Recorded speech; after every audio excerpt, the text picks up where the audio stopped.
This is the Eufy Smart Lever Lock C33. And in this video, we're going to open it and find out exactly what we get inside the box for $130. The first thing we find is the Smart Lever Lock interior portion. So this is the lever that will go in the inside, and this side also hosts the batteries underneath this black cover. Obviously this side doesn't have a fingerprint reader, but it does have a physical slider button here that you can toggle to put the lock into privacy mode, and with that on, the only way you'll be able to unlock the door from the other side will be with a key.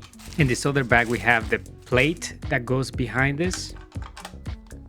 Then we have the exterior portion here, and this is what has the fingerprint reader and also the numeric pad for you to enter a code if you prefer to open the door that way. We get a quick start guide, a couple of keys, the screws that you're gonna need to mount the lock. There are also batteries included in this box. We get AA batteries. And in this white box, we get a locking pin. And that is everything we get inside the box.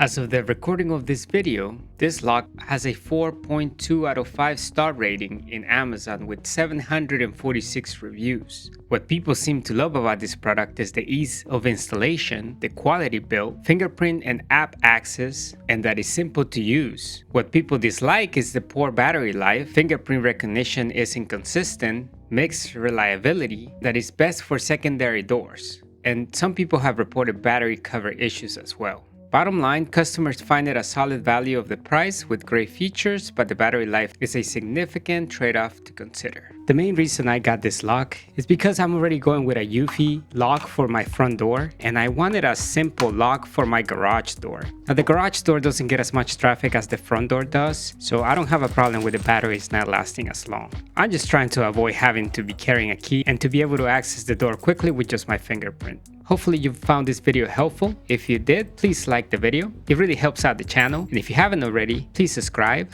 And don't forget to clean 8-bit.